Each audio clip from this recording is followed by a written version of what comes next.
Z5, 4 valves, XRM 125, Wave 125, sniper design, 2225. Hi guys, good morning. Again, shout out po sa lahat. So, Brainerd Lee po. Shout out first of all to Pitch Bike Philippines and James Moto Senpai. So, ngayon po guys, mag-share kami. Ito, bagong restock na naman. Ito yung 4 valves, Z5 4 valves, XRM sniper design. So, bubuksan natin guys. Ayan. Una natin sa mga laman guys. So, complete internals na to guys. Okay. Ito, rocker arm pin. Okay.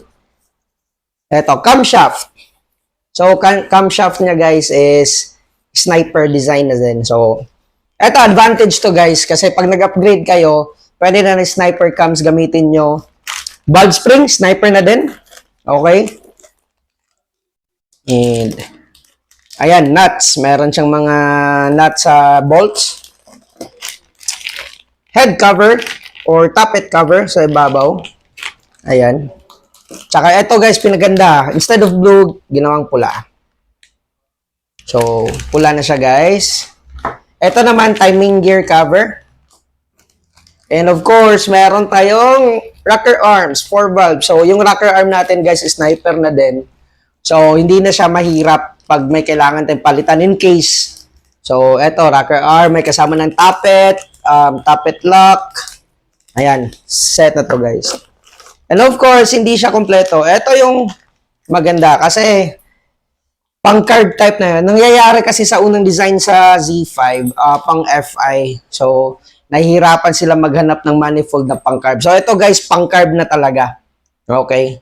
So, actually, ito binibili nila before almost 1,000 or more than 1,000. Pero ito, kasama na guys. So, XRM carb type, hindi na tayo mahihirapan maghanap ng manifold kasi kasama na.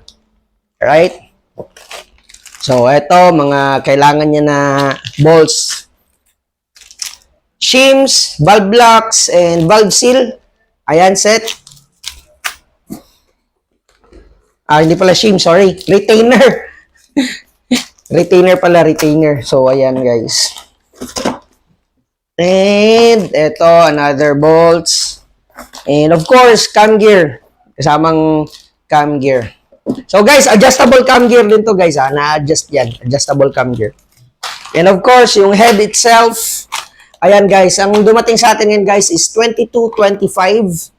Okay, so di ko alam if may 1922 pa ba. So available as of now is 2225 valves. So yan guys, napakaganda guys.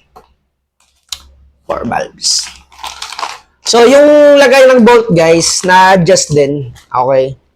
So pwede nang ganon, pwede din ganon, pwede din pa konting curve nyo konti. So adjustable na. Multiple na yung lagay ng lock. So, ayan na yung valves. Valve guys. So, kompleto guys.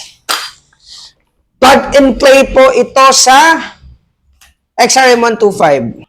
Z5, 4 valves, XRM 125, Wave 125, sniper design, 2225.